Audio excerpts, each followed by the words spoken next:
Hello and welcome to the Strong Suit Podcast, where we focus on the people part of your business. Every Tuesday and Thursday, I interview a world-class expert on talent and recruiting so that you can build a company filled with rock stars. And I don't have one world-class expert today. I've got two. It's double fun, double day. Here we go. This is going to be a great episode. This is an episode on a topic I'm so passionate about, but I've never done an episode on this topic. I just haven't found an expert that convinced me that they knew their shit when it comes to employee communications.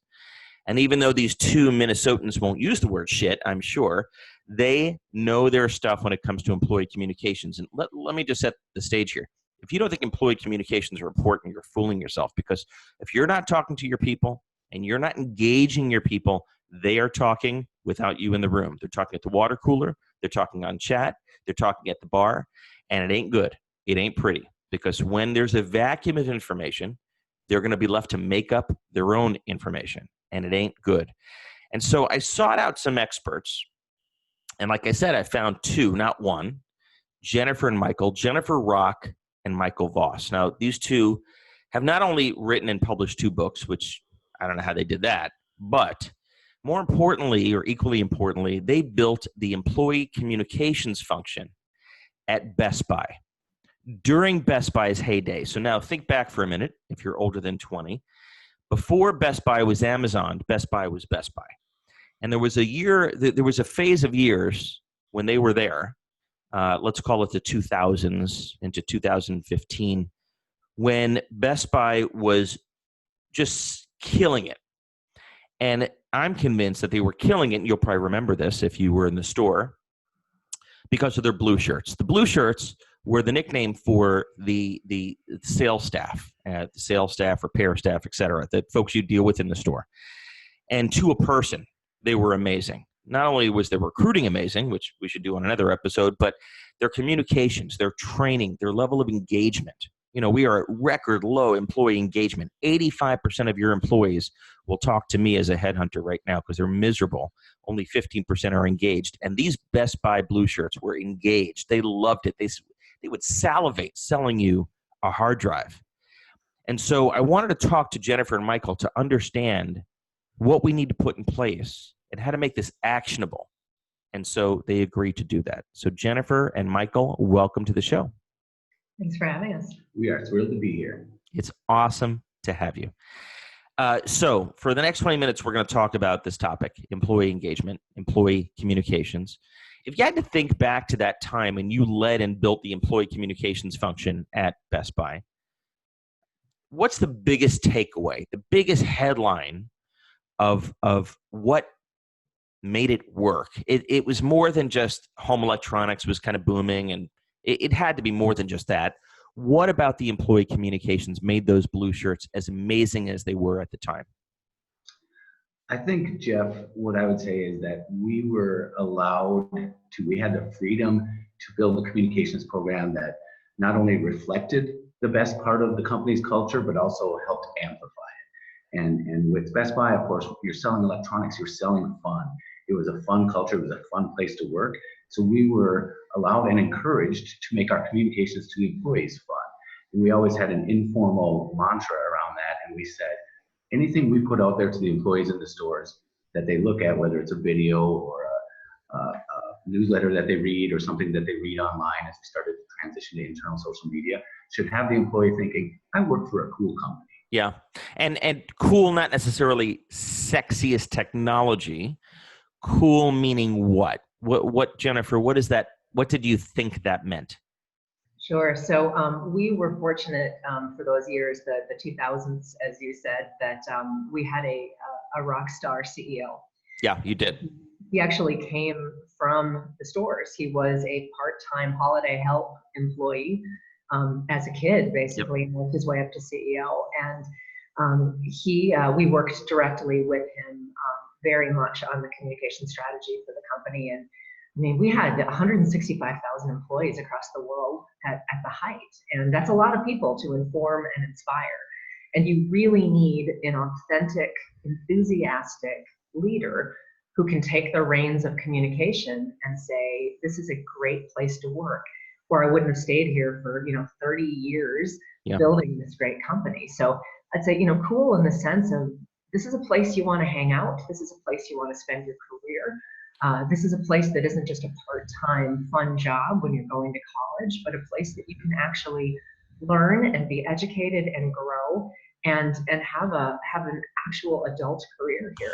So it sounds like you started from a place of never forgetting that your employees were people first and then employees, which for whatever reason, I think we as business leaders forget that. We only think about the employee part of the person. We forget that they're just humans that want to have fun, want to be engaged, inspired. Yeah, they want to make money, but that's actually not the biggest thing, right? So look, most of us, most listeners will not have 100,000 people to communicate to, but whether you have 5 or 50 or 500 or 5,000, same basic stuff. Give us an example of what fun communications looked like, and be very specific so that people can kind of envision in their head, because it's not just balloons and bullshit, right? There has to be something more. Give us something more than just it fun. Sure, I'll give you 2 quick examples. So one thing we did was we kept a 4-color print magazine going out to the stores, even as everything was shifting to digital, because people loved seeing pictures of their store teams in that magazine. And there was some solid content in there as well. But we knew people loved sending in, we're the #1 team in the district in sales. It was like a brag book that people could share? That's exactly right. And they loved it. We also had a strategy that we're particularly proud of. On April Fool's Day every year, we would publish fake news stories on our intranet that the employees in the stores would read, and kind of, lure them into thinking it was real. Like this, like what? We're discontinuing this product, and it was like the best-selling product or something? Yeah, and it was 2 of our most read and widely loved were Keith Richards joining the musical instruments department. Love it.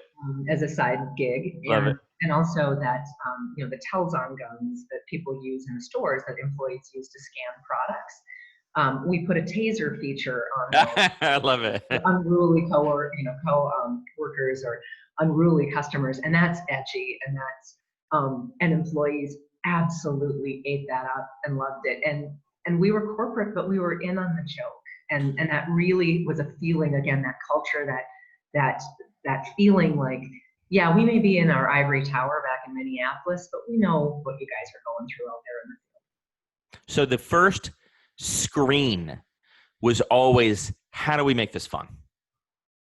Yes, absolutely. Whenever possible. There were situations with downsizing and layoffs, and of course that's when you set the fun side of it, but you still keep the human side of it, and you lead with the human side of it. So Michael, you bring a good point. I'm sure in 2001, 2008, there were some layoffs, right? Store closings, some layoffs.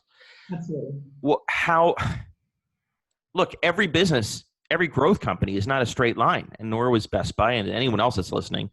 How do you do that? How do you pull off that balancing act? When times are great, this shit, it's easy. When it's not going well and you're laying off your colleagues, your friends, how do you preserve that magic without losing hope, but also not become a BS machine?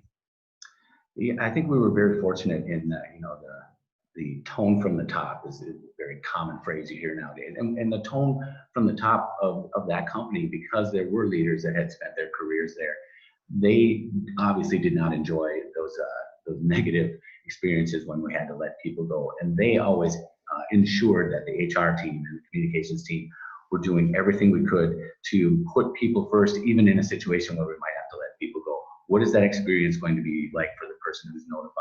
What kind of severance program do we have? We had an above market severance program. Yep. Because the senior executives in that company said, if we say we're putting people first, that means even when we have to let people go, we're going to try and give them a soft hand. Which is a real financial investment.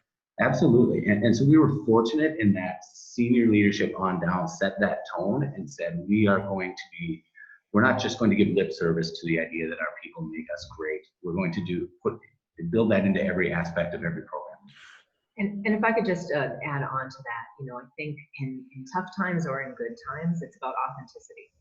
And we are huge proponents of that from leadership on down in terms of communication. And if you are honest and you lead with authenticity as a leader in the very good times, and you establish that trust with employees, You can also lead with that in the bad times. And, when you announce layoffs, it's not with, 3 pages of BS that say, here's the strategy of why we have to do this. The lead is, this is going to be a tough day, and we're going to get through this together. And it's authentic in the tough times because you've shared the joy in the good times. Beyond fun and authenticity, one of the things that impresses me still to this day about Best Buy, although perhaps not quite as much as back in the heyday, was the level of training that the Blue Shirts had. Not just around product knowledge, but around how to engage a customer, how to ask questions, how to be inquisitive. Again, part of that is DNA and hiring, which is a different topic. But tell us a bit about the training that goes into teaching people, not just how many feeds and speeds a hard drive has, but how to engage a prospective customer. Yeah, we had a couple of different sales strategy trainings that you're right, Jeff. They were completely designed around the human interaction and how do you engage a customer. And of course, there's the tactical elements of how do you ask a question that's not a yes or no question, those kinds of things. But it really is about making the customer feel comfortable and finding out what they're trying to accomplish, not what product they're looking for. What are they trying to accomplish in their lives? And I think people respond to that type of training much more than the say-do model, right, where you're just sort of coached to be a robot.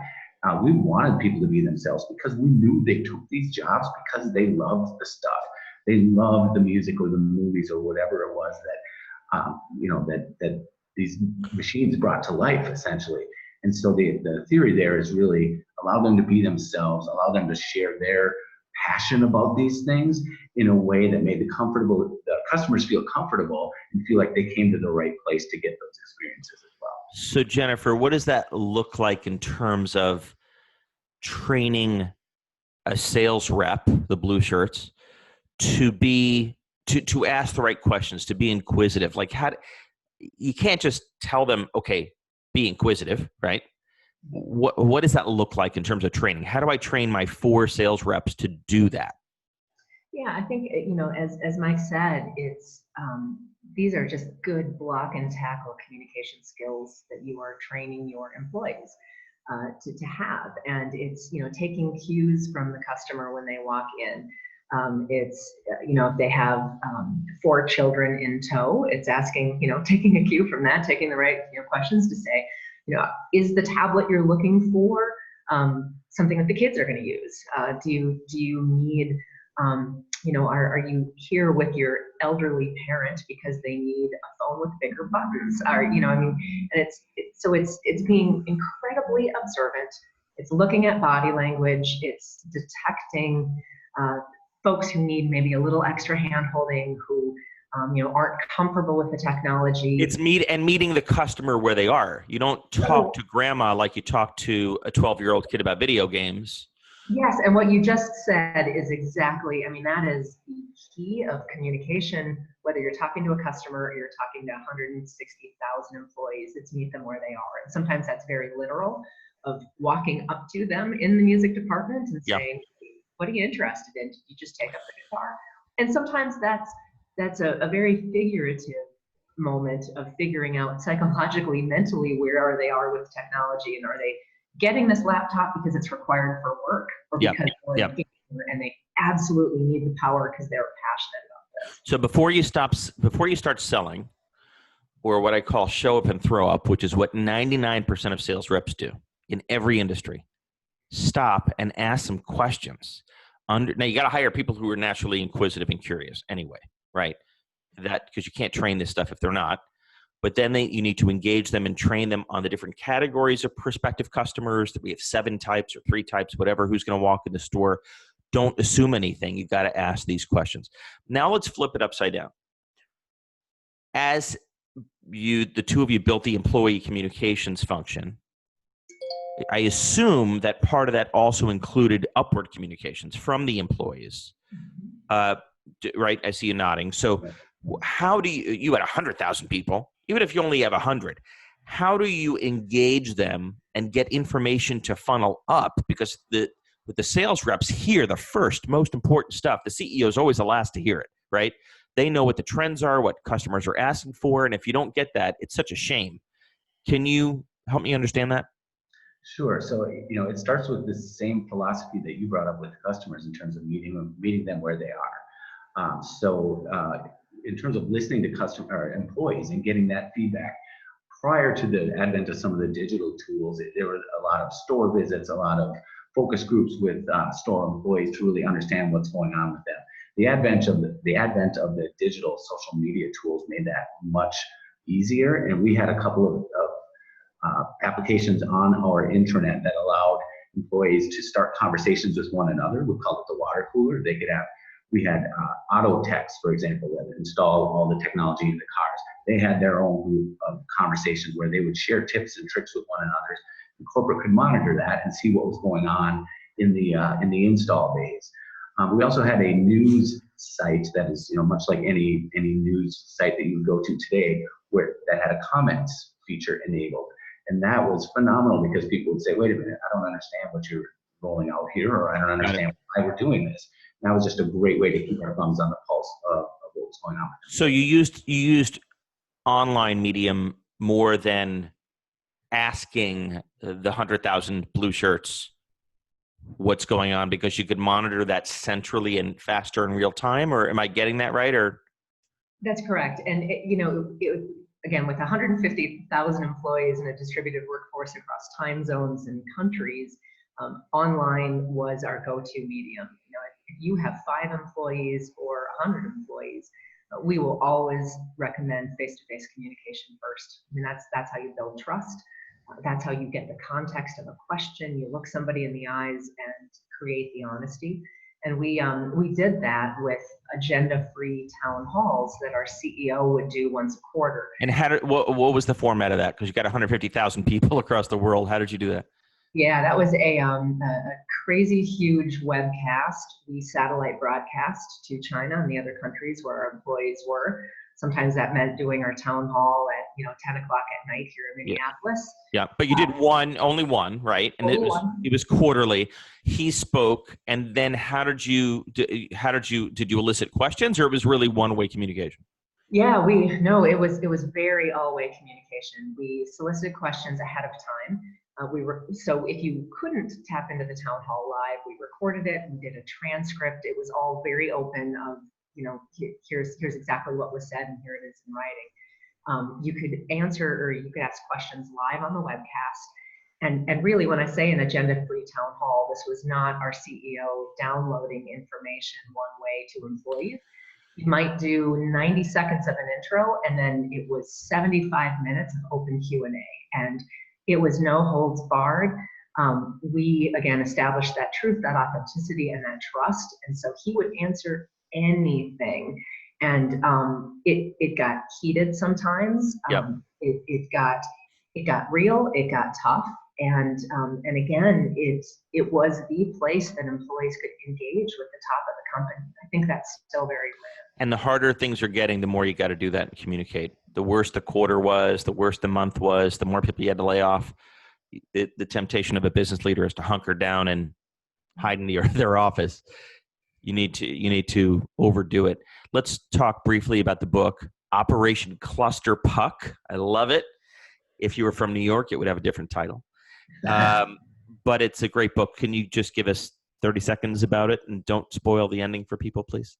Sure. So Operation Clusterpuck, as you mentioned earlier, is our second novel. It is the sequel to our debut novel, which is BS Incorporated. And essentially both books are the story of a giant Midwestern company that, though well-intentioned, keeps making poor decisions and is spiraling out of control. And we take you behind the scenes where you meet a group of plucky middle managers who band together and figure out that if anyone is going to save this company, they're the ones to do it. Got it. Fantastic. It's a great story. I encourage people to grab it on Amazon or any place else you want. In a minute, I'll tell how people can get in touch with you. You work with a lot of CEOs to build their employee communications function now that you've left Best Buy. Without names mentioned, what are some of the most common mistakes that you see business leaders and CEOs make? Obviously, Best Buy did it right, or at least for so many years. I'm sure you see plenty that don't do it right. Jennifer, what are one or two of the most common mistakes? That's a great question, and it is true that there are common mistakes, whether you have a Fortune 50 corporation or a small business that you're growing. And I think there is a thought from leadership oftentimes when you run a company that you need to keep things very close to the vest, and you need to only communicate when you have a regular scheduled communication going on. So once a month we have a newsletter, therefore I will save all of this information until then, and then put it through the regular channel. And it sounds common sense, but you just need to throw open the doors of communication all the time. You need to be thinking about communication all the time. Over communication. Yeah, and I think you still need to tailor your communication to your audience. You still need to strike the right tone. You still need to get the timing correct.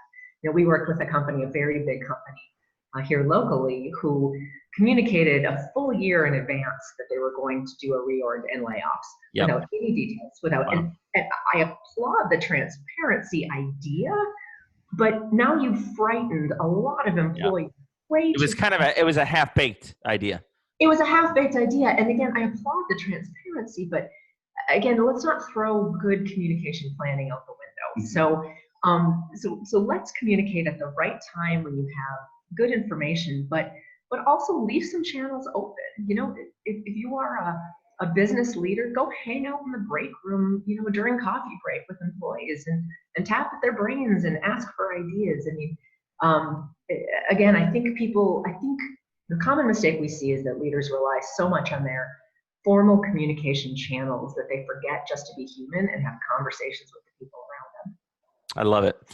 Guys, I really commend you. I'm convinced that part of Best Buy's success was employee communication, employee engagement. They paved the way. Yes, they've been Amazoned a bit, but amazing. They're still doing well, there's something to be said. And I give you guys a lot of credit. Congratulations on the books, Operation Clusterpuck and BS Incorporated. How can people learn more or get in touch with you? Sure. Well, thank you for the compliment, first of all. And yes, you can get in touch with us. You can find our books anywhere where books are sold online, barnesandnoble.com, amazon.com. You can also order the books directly from our website, which is rockandvossbooks.com. And of course, we do some communication consulting, as you referenced as well. And you can get to us through that same website, rockandvossbooks.com. Fantastic. I love it. Congratulations, guys. Thank you. Thank you. Thanks for having us.